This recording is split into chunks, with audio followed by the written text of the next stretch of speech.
First contact with the Dominion. Captain Sarah Chen stood at the observation deck of the EDS Hyperion, Earth's most advanced deep space research vessel, watching the strange alien ship drift silently through the void.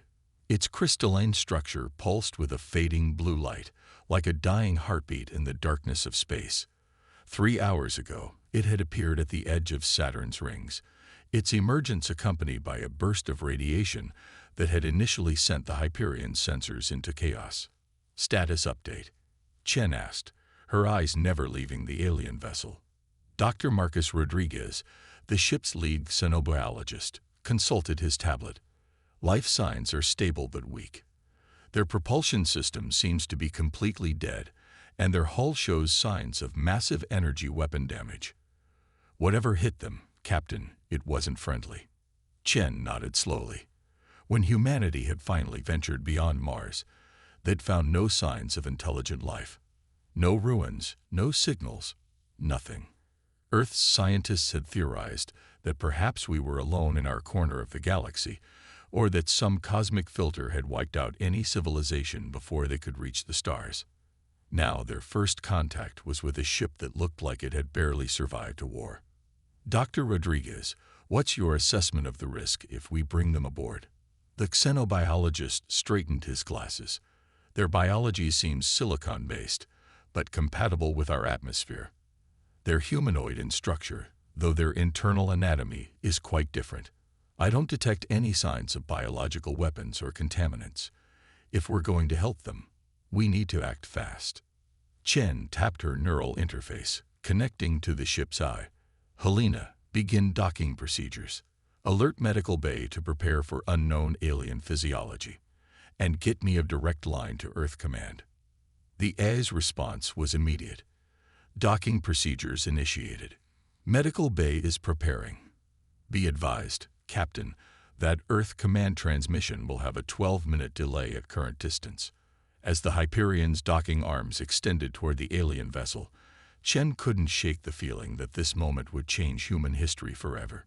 She trained for first contact scenarios, but nothing could have prepared her for the reality of it. The docking procedure took 20 minutes, during which Chen assembled her first contact team. Dr. Rodriguez for biological analysis, Lieutenant Commander James Wu for security, and Dr. Sarah O'Neill, their leading linguist and anthropologist. As they stood in the airlock chamber, Chen addressed her team. Remember your training. We're here to help, but stay alert. This could be first contact, or it could be first conflict. Let's hope for the former. The airlock cycled, and they entered the alien vessel. The interior was a maze of crystalline corridors that seemed to have grown rather than been built. Emergency lighting cast everything in a pale blue glow, and the air was thin but breathable.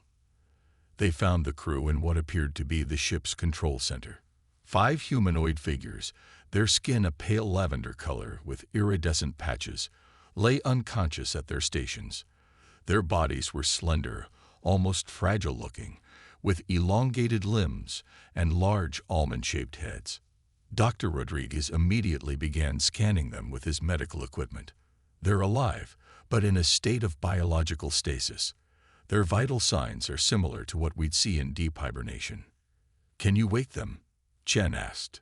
Yes, but carefully. Their biology seems to have some sort of natural defense mechanism against rapid recovery from stasis.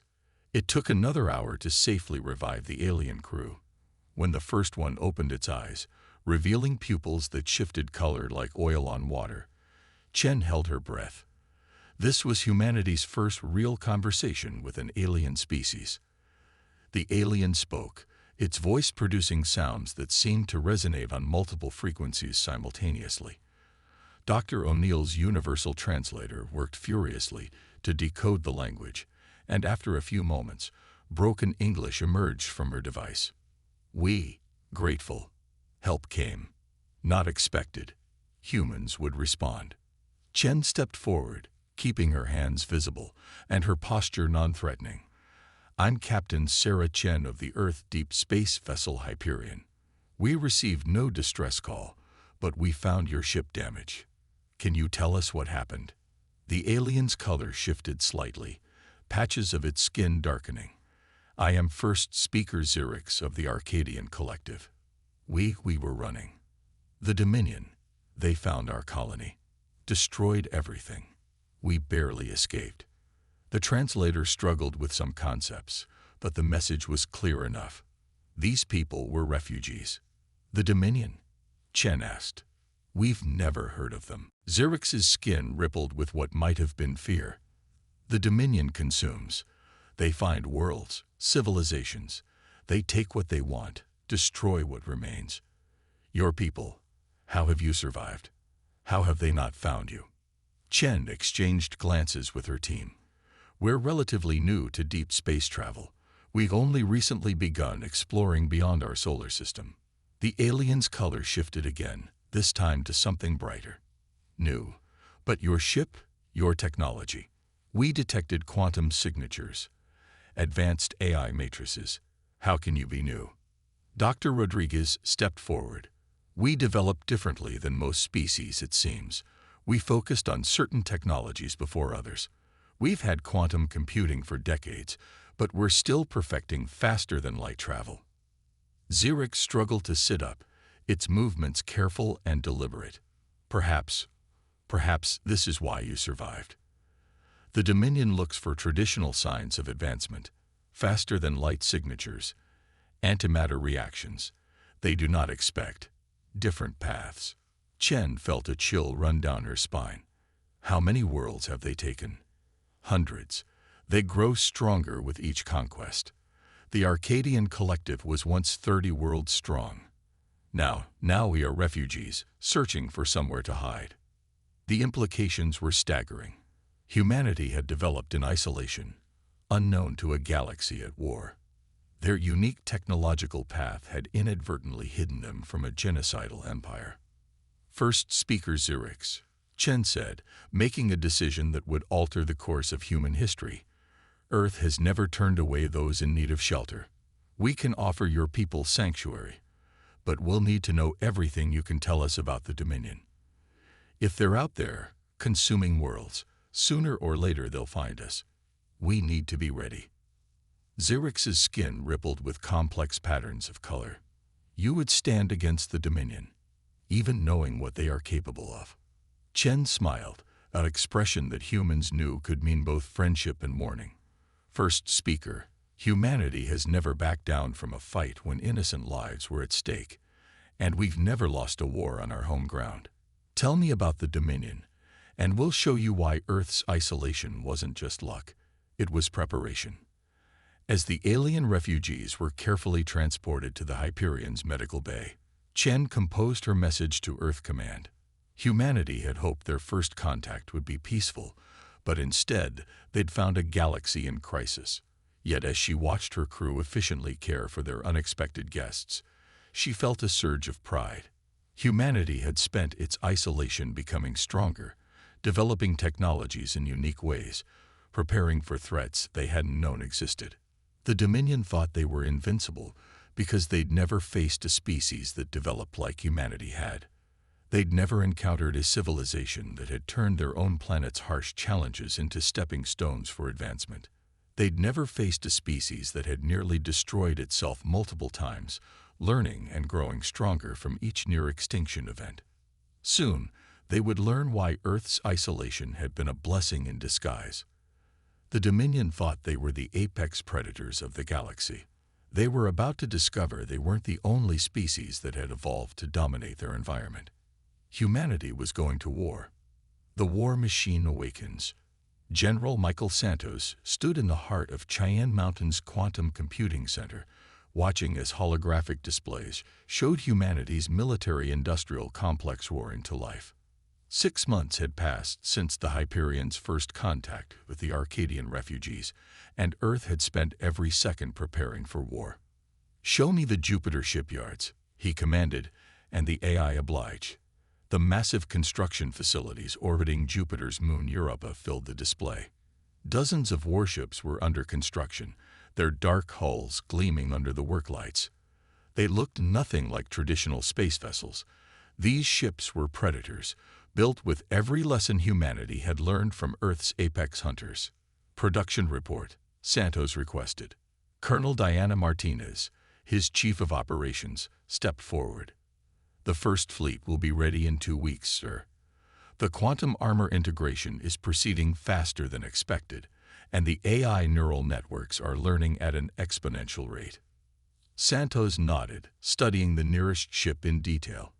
The Arcadians had been shocked when they learned that humans had developed quantum technology without first mastering faster-than-light travel. But Earth had learned long ago that the best defense was a good offense, and they'd focused on technologies that would give them an edge in combat. "How are our guests adapting to the neural interface trials?" he asked. Martins brought up another display, showing the training facilities where Arcadian refugees worked alongside human pilots. "Better than expected, sir. Their silicon-based biology actually interfaces more smoothly with our quantum systems than human wetware. They're providing invaluable insights into Dominion tactics and capabilities." The neural interfaces were another uniquely human development. Born from the necessity of managing Earth's increasingly complex defense systems, they allowed direct mind-to-machine communication. The Dominion relied on AI for ship control. Humanity had instead developed technology that turned their ships into extensions of human consciousness. And the stealth systems. Better than we hoped. Martins brought up test results from the Kuiper Belt trials. The quantum displacement field completely masks our energy signatures. As far as Dominion sensors are concerned, our ships might as well be rocks floating in space. Santos allowed himself a small smile. The Dominion had never encountered a species that developed stealth technology before faster-than-light travel. They looked for warp signatures, antimatter reactions, the traditional signs of an advanced civilization. They weren't prepared for ships that could hide in plain sight, using quantum fields to bend light and energy around them. A young lieutenant rushed into the command center, his neural interface glowing with urgent data.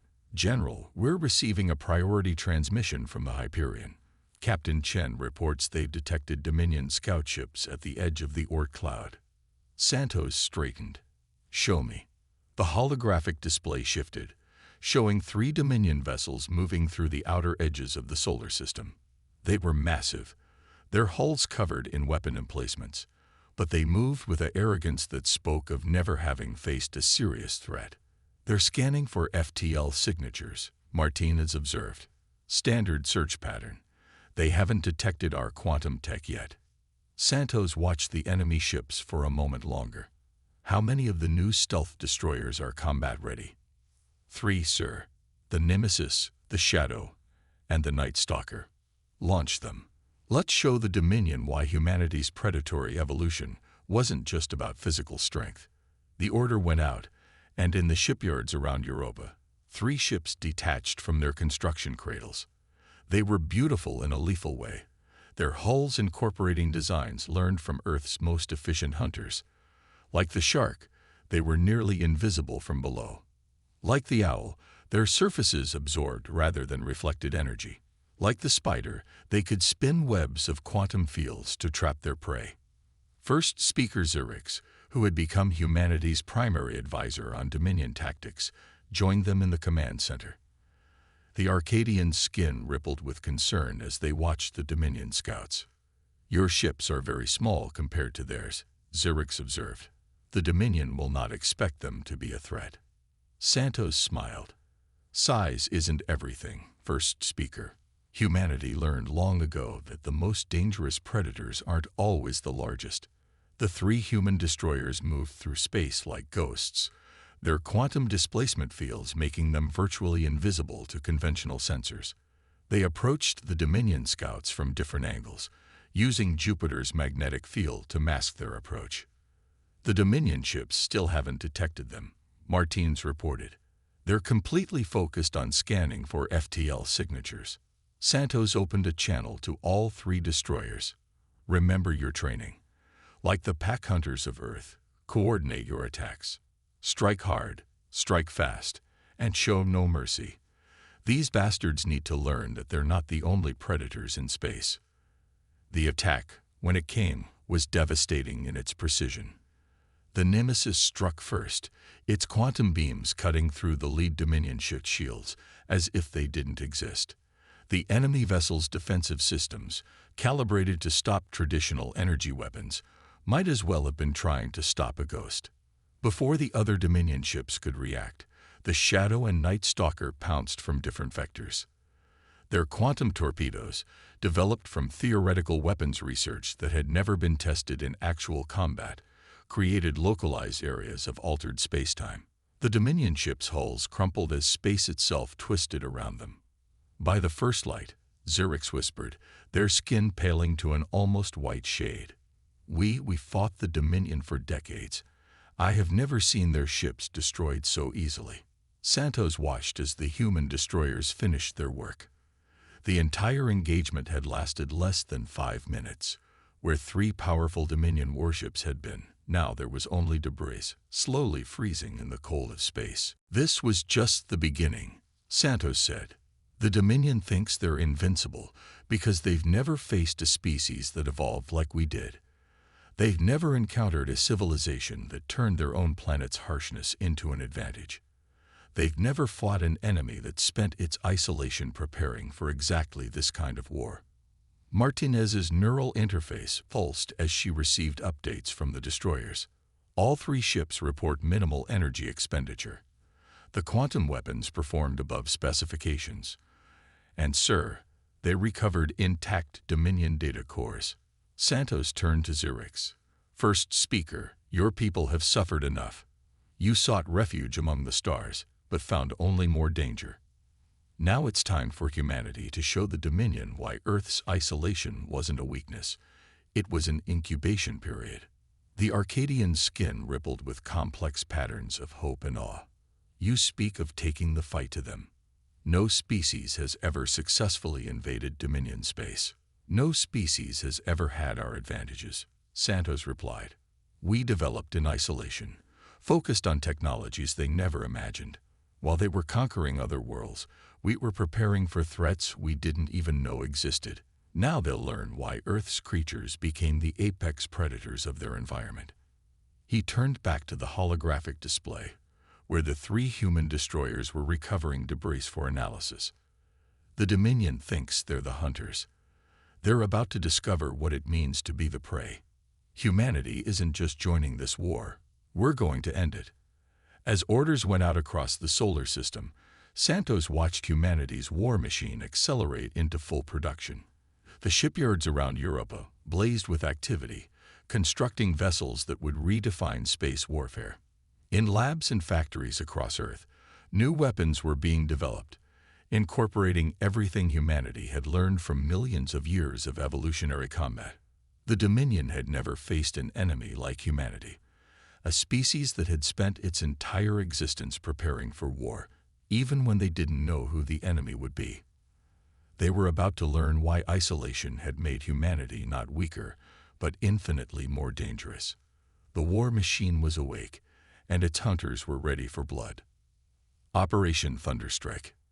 Admiral Sarah Chen, now commanding the EDS Hyperion as the flagship of humanity's first deep space battle fleet, stood at her command station as 50 Earth warships dropped out of quantum space near the Dominion fortress world of Nexus Prime.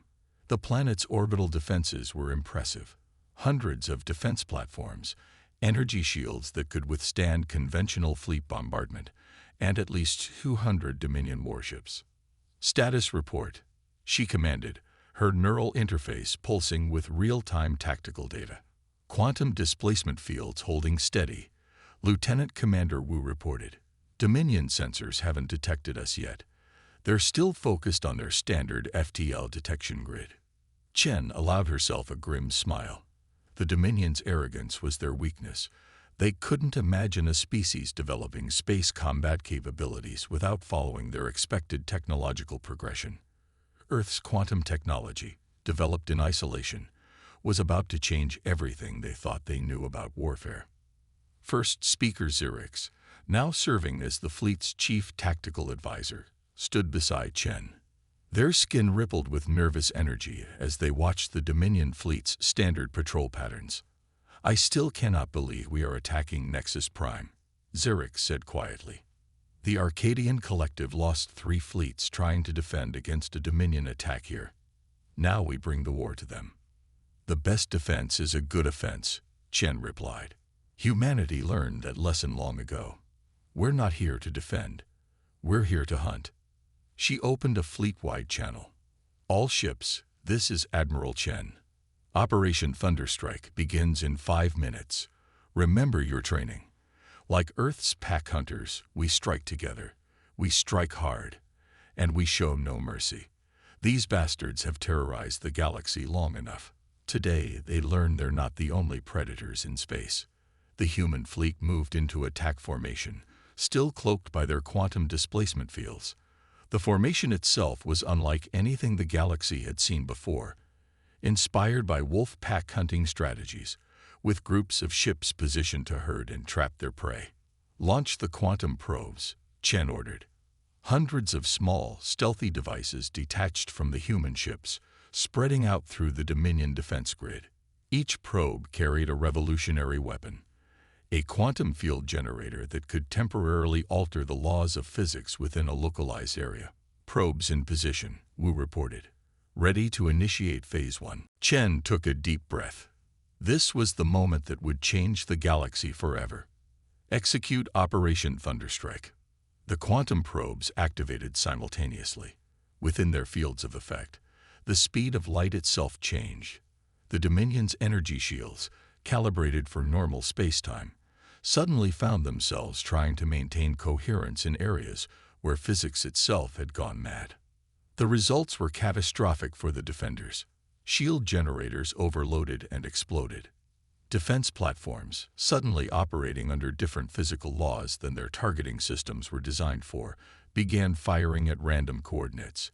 Dominion ships found their energy weapons shooting backwards or phasing through their targets without effect. Phase 1 successful, Wu announced. Dominion defenses are in chaos. Their command and control networks are trying to compensate, but they can't handle the variable physics zones. Launch Phase 2, Chen ordered. The human fleet decloaked, but not in the way the Dominion expected. Instead of simply becoming visible, each ship seemed to multiply quantum displacement fields, creating dozens of perfect copies. To Dominion sensors, it appeared as if thousands of warships had suddenly materialized throughout their defense grid. Multiple Dominion ships attempting emergency FTL jumps, Wu reported with satisfaction. Their drive signatures are interacting with our quantum fields. They're tearing themselves apart. Chen watched as the Dominion fleet tried to respond to an attack unlike anything they'd ever encountered. Their ships, designed for traditional space combat, found themselves fighting an enemy that could change the rules of physics itself. Commence attack pattern Delta, she commanded. Show them why Earth's predators evolved to be the most efficient killers in their environment. The human fleet moved with terrible precision.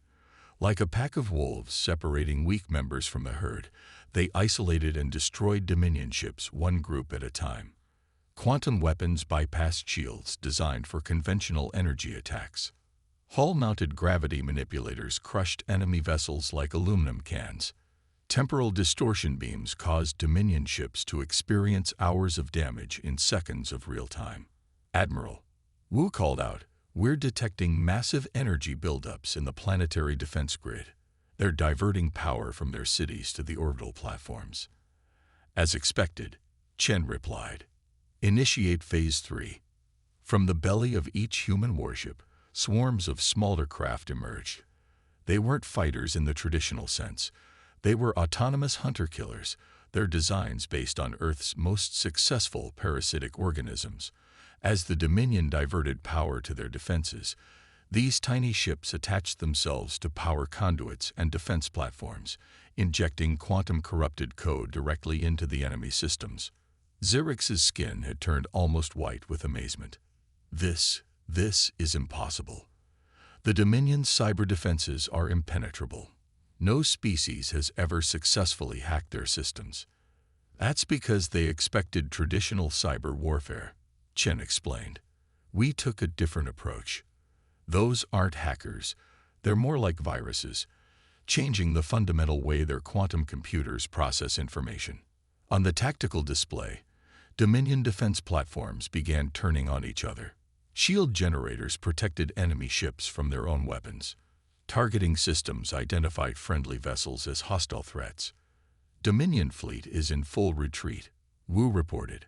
Their remaining ships are attempting to reach the system's edge. Should we pursue? Chen studied the tactical situation. The battle for Nexus Prime had lasted less than 30 minutes. One of the Dominion's most heavily fortified worlds had fallen to an attack they still didn't understand. Negative, she decided. Let them run. Let them tell their leaders what happened here. Let them spread the fear. She turned to Zurix, whose skin was displaying patterns of awe and disbelief.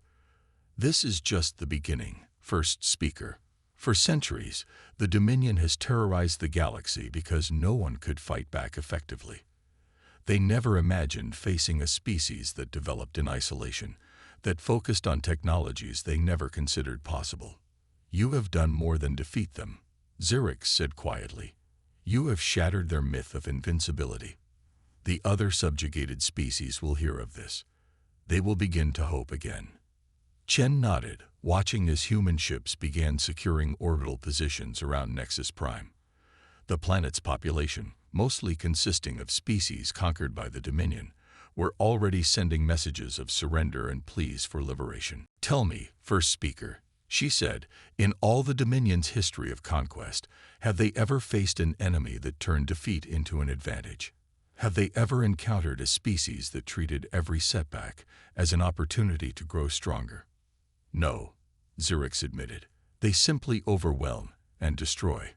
They have never needed to adapt. Then they're about to learn a harsh lesson about evolution, Chen said. Every creature on Earth, from the smallest bacteria to the largest predator, survived because they adapted to challenges. Humanity didn't just survive our isolation. We used it to become something the Dominion couldn't imagine. She opened a channel to the fleet. All ships, begin Phase 4. Secure the orbital facilities and prepare for ground operations. The Dominion is about to learn why Earth's apex predators didn't just dominate their environment. They changed it to suit their needs. As her orders were carried out, Chen reflected on the irony of the situation. The Dominion had conquered hundreds of worlds, thinking themselves the greatest power in the galaxy.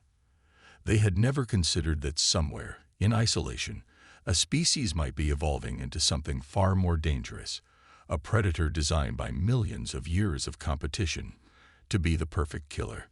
Operation Thunderstrike wasn't just a victory. It was a declaration to the galaxy. Humanity had emerged from its isolation, and the hunters were about to become the hunted. The hunter becomes the hunted. General Santos stood in the war room of the EDS Predator, watching as tactical displays showed human fleets advancing through Dominion space.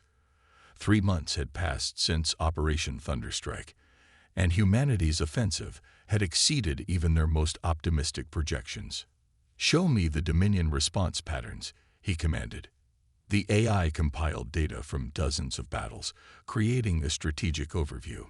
Dominion fleets were abandoning their traditional patrol routes, consolidating around their core worlds. Their once mighty empire was contracting like a wounded animal trying to protect its vital organs. Colonel Martinez approached, her neural interface pulsing with fresh intelligence. Sir, the Arcadian analysis team has finished decoding the latest Dominion transmissions. They're terrified. Santos raised an eyebrow. Show me. The holographic display shifted, showing translated excerpts from Dominion military communications. The arrogance that had characterized their earlier messages was gone, replaced by something approaching panic. Cannot engage the human vessels conventionally. Their quantum technology defies our understanding. Third Fleet lost in the Centauri sector. They appear from nowhere, strike without warning. Weapons bypass all known defenses. Recommend immediate withdrawal from contested spaces. They're learning, Santos observed, but not fast enough. How are the new hunter-killer drones performing? Martins brought up combat footage from the latest engagements. The drones, inspired by Earth's most efficient pack hunters, operated in synchronized groups. They were small, nearly impossible to detect, and devastatingly effective. Exceptional results, sir. The Dominion still hasn't figured out how to counter them. Their ships are designed to fight capital vessels, not swarms of autonomous predators. First speaker Zerix entered the war room, their skin showing patterns of excitement.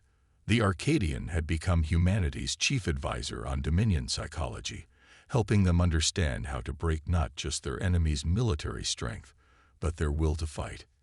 General, Zerix announced, we're receiving reports from across Dominion space. Subjugated species are rising up, sabotaging their infrastructure.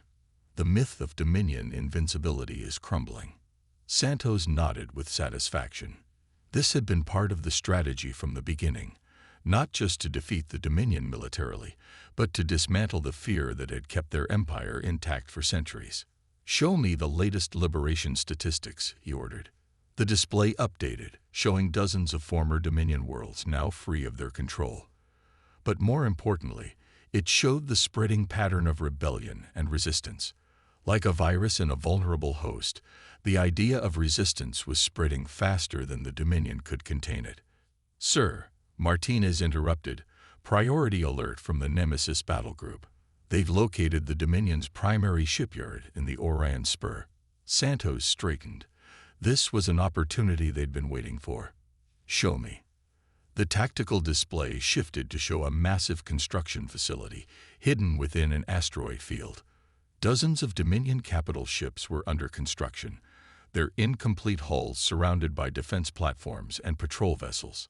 They're rushing to replace their losses, Martinez observed. Quality is suffering. These ships aren't up to their usual standards. Fear makes you sloppy, Santos replied. They're so focused on quantity now that they're forgetting what made them powerful in the first place. He studied the facility's defenses for a moment. Deploy the Phantom Fleet. The Phantom Fleet was humanity's latest innovation in space warfare. Instead of traditional warships, it consisted of vessels that could alter their quantum signature to appear as space debris, asteroids, or even background radiation. They were the ultimate expression of humanity's approach to hunting. Patient, invisible, and lethal. Phantom Fleet deploying. Martinez confirmed. They'll be in position within 6 hours. Santos turned to Zerix. First speaker, in all your experience with the Dominion, did they ever show fear? Did they ever act like prey? The Arcadian's skin rippled with thoughtful patterns. Never. They were always the predator, always confident in their superiority. This behavior is unprecedented. That's because they've never been hunted before, Santos explained. On Earth, even the most powerful predators can become prey when faced with a more efficient hunter. The Dominion is learning what every species on our world had to learn. Adaptation isn't optional, it's survival. The next 6 hours were spent preparing for the assault. The Phantom Fleet moved into position with impossible stealth, their quantum signatures indistinguishable from the surrounding asteroid field. The Dominion shipyard continued its frantic production, unaware that they were surrounded. All Phantom units in position, Martinez reported. Ready to initiate Protocol Apex. Santos opened a channel to the fleet. All ships, execute Protocol Apex. Show them why Earth's predators evolved to hunt in 3 dimensions. The attack was unlike anything the Dominion had ever faced. Asteroids that their sensors had tracked for hours suddenly transformed into warships. Radiation patterns they'd dismissed as background noise materialized into hunter-killer swarms. Even the vacuum of space seemed to come alive with human vessels emerging from quantum displacement fields. Multiple Dominion ships attempting emergency launches, Martinez reported. Their partially completed vessels are trying to escape dock. Negative, Santos commanded. No survivors. The Dominion needs to learn that there are consequences for their centuries of terror. The battle, if it could be called that, was over in minutes. The Phantom Fleet's quantum weapons bypassed the shipyard's defenses as if they didn't exist. Dominion ships, caught in their construction cradles, were methodically destroyed. The facility's command center, realizing too late what was happening, managed only a brief distress call before it was erased from existence. Facility destroyed. Martins confirmed. No Dominion ships escaped. Collecting data cores and technical documentation now. Santos studied the aftermath displayed on the tactical screens. Where there had been a massive shipyard desperately building weapons of war, now there was only debris slowly freezing in the void of space. Send word to all human fleets, he ordered. The hunt continues. Find their supply lines, their production facilities, their command centers. Show them nowhere is safe, no defense is sufficient, no retreat is far enough. He turned to Zerix, whose skin was displaying patterns of awe and vindication. Your people suffered under their oppression for generations. First speaker. Now they learn why isolation made humanity not weaker, but infinitely more dangerous. We didn't just evolve to survive. We evolved to hunt. As reports came in from across Dominion space of more facilities found and destroyed, more fleets ambushed and eliminated, more worlds liberated, Santos reflected on the irony of the situation. The Dominion had spent centuries as the galaxy's apex predator, never imagining that somewhere, in isolation, a species had been evolving into something far more lethal. The hunters had become the hunted, and humanity was teaching them why Earth's predators didn't just kill to survive, they kill to dominate. Victory through innovation. Admiral Chen stood on the bridge of the EDS Hyperion, now upgraded with technologies reverse-engineered from captured Dominion vessels. The massive holographic display showed their final target, the Dominion throne world of Imperius Prime. After 8 months of relentless warfare, humanity had pushed the once mighty empire back to its last stronghold. Tactical analysis. She commanded, her neural interface processing data streams from thousands of sensors and scout vessels. They've consolidated everything they have left, Lieutenant Commander Wu reported.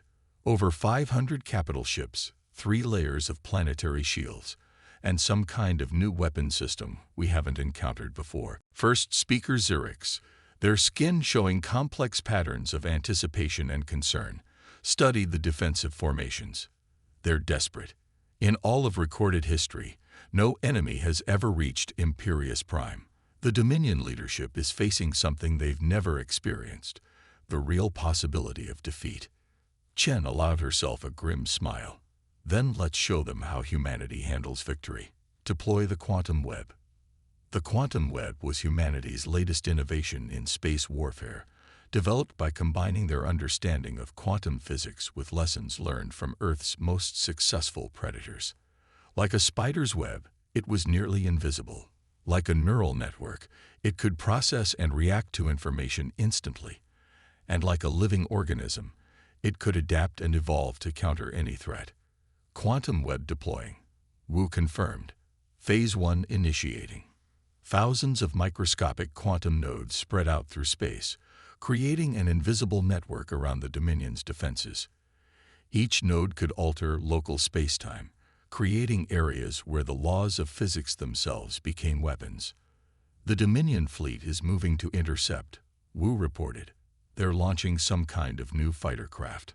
Energy signatures are unusual. Show me, Chen ordered. The tactical display zoomed in on the approaching fighters. They were unlike anything they'd seen before, crystalline structures that seemed to phase in and out of normal spacetime. They've been studying our quantum technology, Zerix observed, their skin paling. These fighters are their attempt to replicate our capabilities. Chen nodded, impressive adaptation. But copying a technology isn't the same as understanding its full potential. Initiate Phase 2. The quantum web came alive with energy.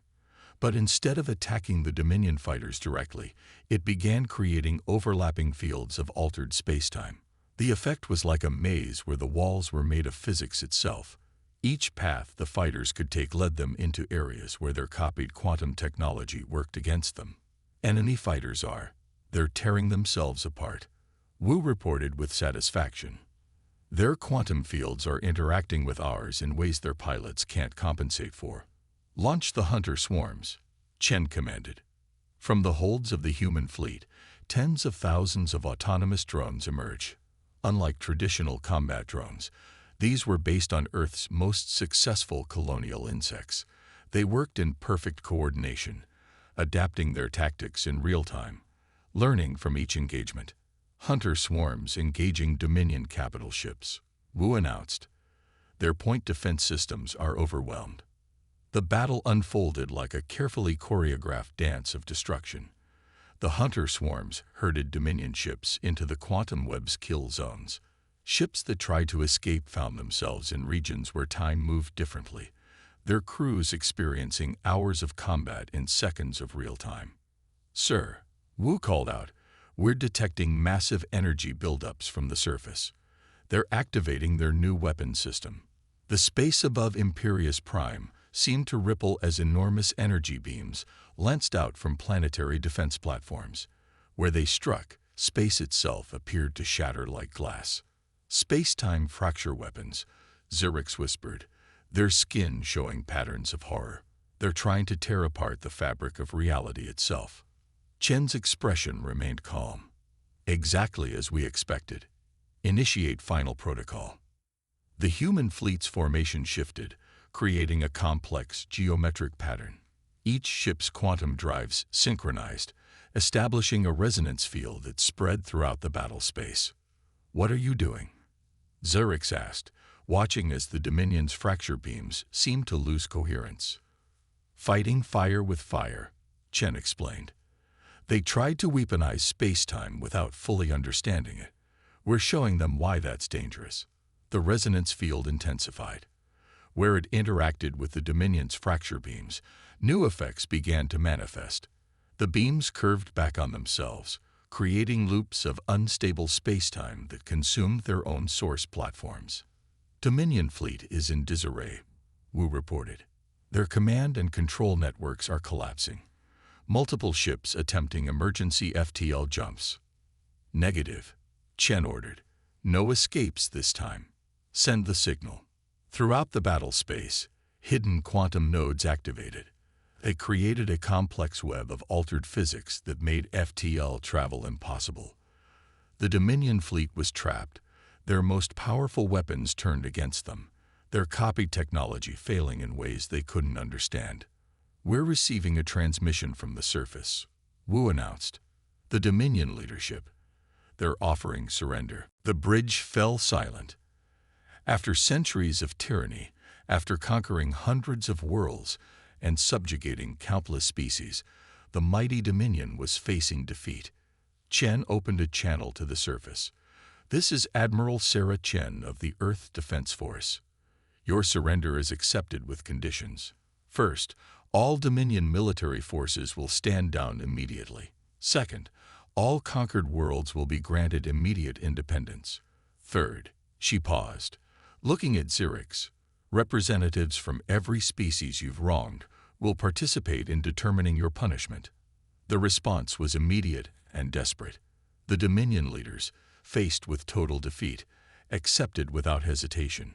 As the human fleet moved to secure the planet, Chen turned to Zerix. "First speaker, when your people first arrived in our solar system, you couldn't understand how we developed in isolation. Now you know. Isolation didn't make us weak. It made us innovative."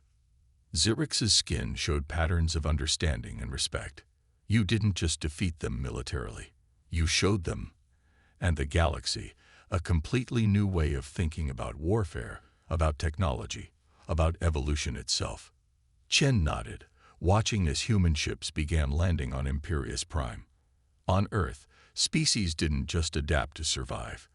They adapted to thrive. Every challenge made them stronger. Every setback forced them to innovate. The Dominion thought they were invincible because they'd never faced a species that evolved like we did. She opened a channel to all human forces.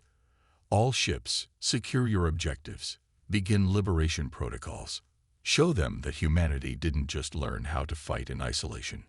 We learned how to build, how to heal, how to make things better." As the final stages of the operation unfolded, Chen reflected on how far they'd come. Humanity had emerged from isolation to find a galaxy in chains, dominated by an empire that thought itself unconquerable.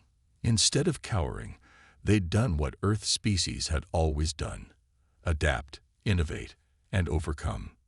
The Dominion had ruled through fear and overwhelming force. Humanity had defeated them with innovation and adaptation. They had proved that isolation hadn't been a weakness. It had been an incubator, creating a species that could think in ways their enemies couldn't imagine. Victory wasn't just about defeating an enemy. It was about showing the galaxy a better way forward. And humanity, tempered by isolation and driven by innovation, was ready to lead the way into a new era of peace and progress.